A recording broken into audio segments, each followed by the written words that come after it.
Assalamualaikum warahmatullahi wabarakatuh. Selamat pagi semuanya. Semoga selalu dalam keadaan sehat dan dalam lindungan Allah dari virus COVID-19. Amin. Kembali lagi bersama Ustazah Zuhro. Di sini kita akan belajar tentang zakat fitrah. Ini adalah materi Pondok Ramadan hari keempat. Disimak baik-baik ya. Yang pertama, Ustazah akan menerangkan tentang pengertian zakat fitrah. Zakat secara bahasa artinya tumbuh, berkembang, dan suci. Sedangkan secara istilah artinya sejumlah harta yang wajib dikeluarkan umat Islam untuk diberikan kepada yang berhak sesuai yang ditetapkan syariat. Pengertian zakat fitrah yaitu zakat yang wajib dikeluarkan oleh seseorang baik muslim atau muslimah setahun sekali pada bulan Ramadan sebelum sholat Idul Fitri. Nah, dari pengertian ini kita bisa tahu bahwa orang yang wajib berzakat itu adalah semua umat muslim, baik dia masih kecil atau sudah tua. Walaupun masih bayi juga wajib mengeluarkan zakat fitrah.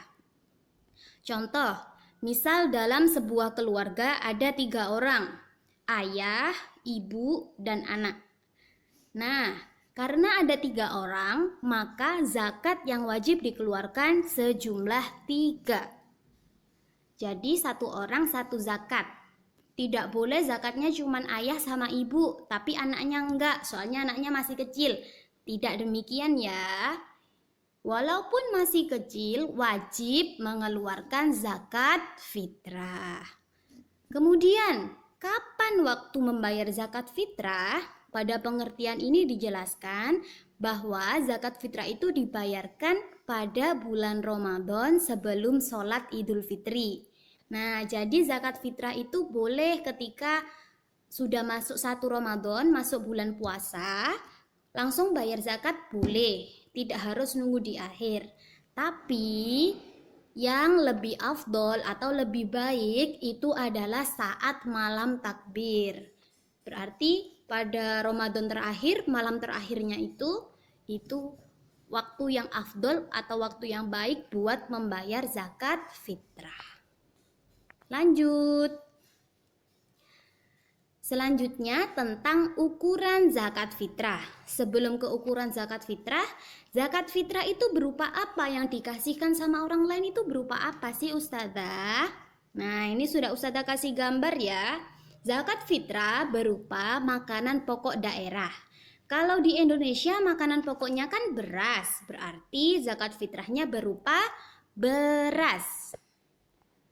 Kemudian seberapa beras yang harus diberikan? Apakah 1 karung, 2 karung, 3 karung? Tidak, ada ukurannya sendiri.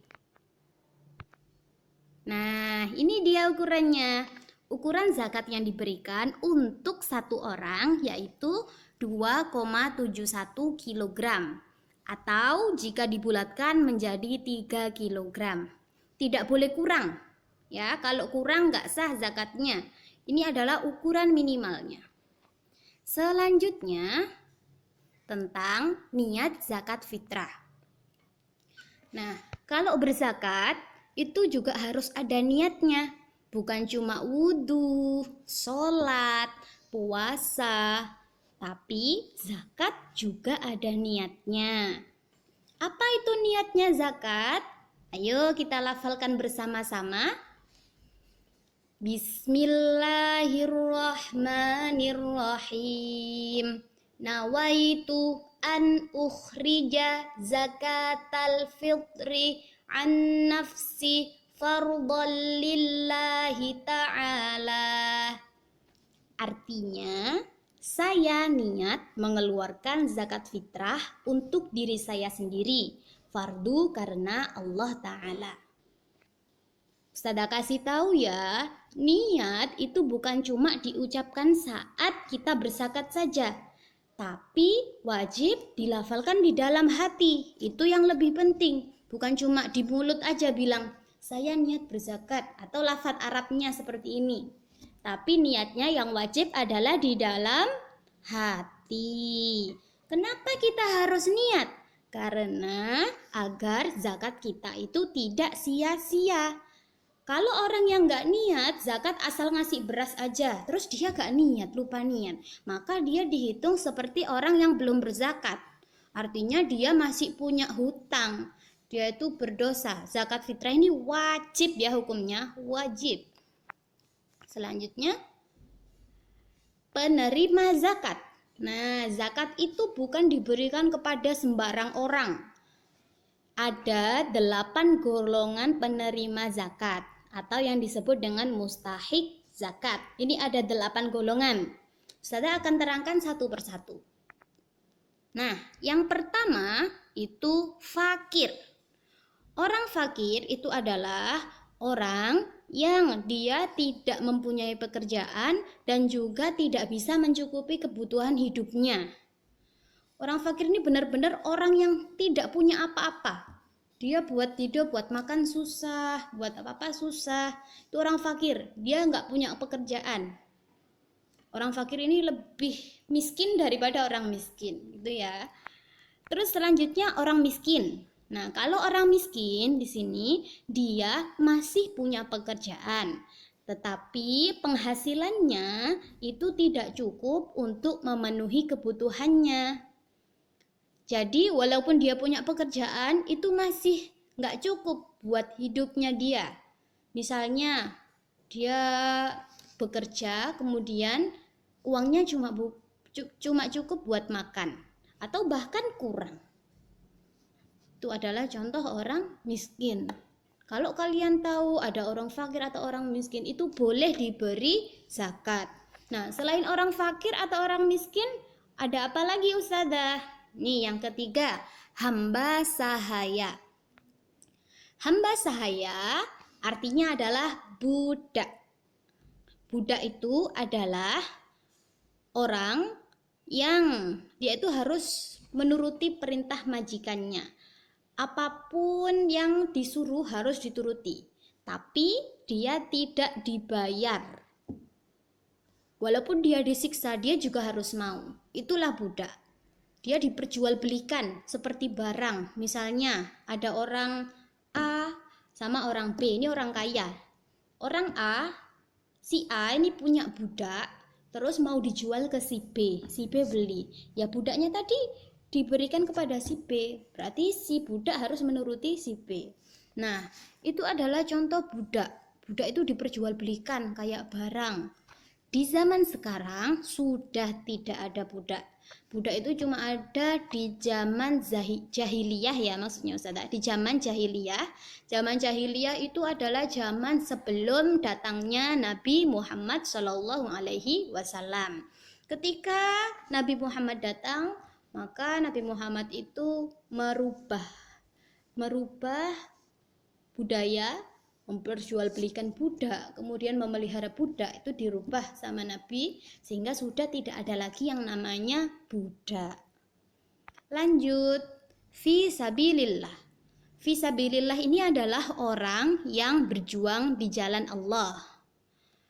Atau kalau di Indonesia kan tidak ada orang yang perang ya, perang untuk membela agama Islam. Maka orang yang berdakwah itu juga termasuk fisabilillah, yaitu orang yang berjuang di jalan Allah.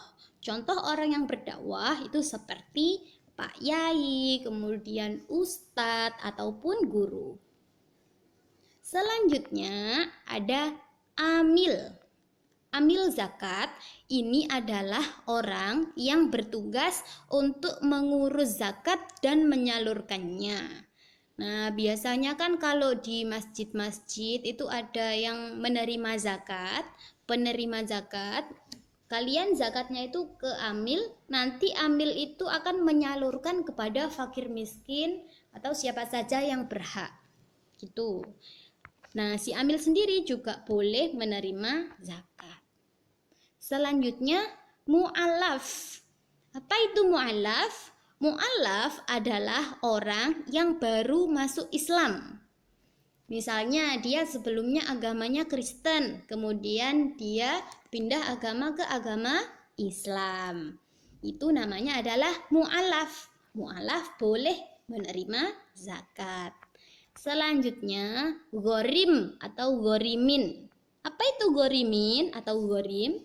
Adalah orang yang punya banyak hutang. Orang yang punya hutang banyak itu boleh dizakati. Boleh kalian memberikan zakat kalian kepada gorim tadi. Yang terakhir ada Ibnu Sabil. Apa itu Ibnu Sabil?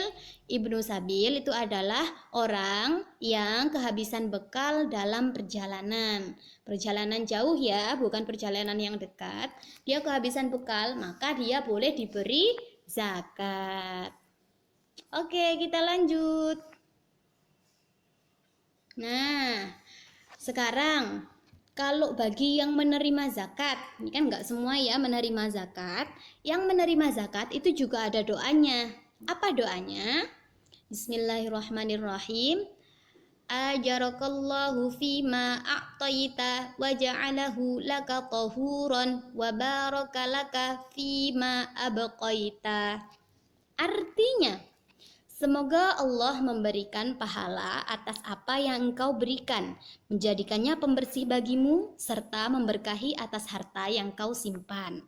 Ini doa diucapkan bagi mereka yang menerima zakat. Tuh. Selanjutnya, keutamaan zakat fitrah. Buat apa sih kita itu kok zakat fitrah? Saya kasih tahu ya, zakat fitrah itu termasuk rukun Islam juga yang harus ditunaikan, jadi wajib. Nah, selain itu ada keutamaan-keutamaan lain kenapa kok kita harus zakat fitrah. Yang pertama, untuk membersihkan diri dari perbuatan dosa. Kemudian yang kedua, menyempurnakan puasa Ramadan yang sudah dilakukan. Yang ketiga, sebagai wujud kasih sayang terhadap sesama. Kan kita dengan memberikan zakat, kita akan membuat orang lain bahagia. Misalnya, ada tetangga kita yang miskin, kemudian kita kasih zakat. Dia bahagia nggak kalau dikasih zakat? Kalau dikasih beras? Tentu bahagia. Maka, itu adalah salah satu keutamaan zakat, yaitu sebagai wujud kasih sayang terhadap sesama. Alhamdulillah. Oke. Sudah selesai materi hari ini. Terima kasih sudah mengikuti Ustazah Zuhro dari materi Pondok Ramadan ke-1 sampai materi Pondok Ramadan ke-4. Ustazah ucapkan jazakumullahu khairan katsiran. Kurang lebihnya mohon maaf. Wassalamualaikum warahmatullahi wabarakatuh. Sampai jumpa di Pondok Ramadan selanjutnya.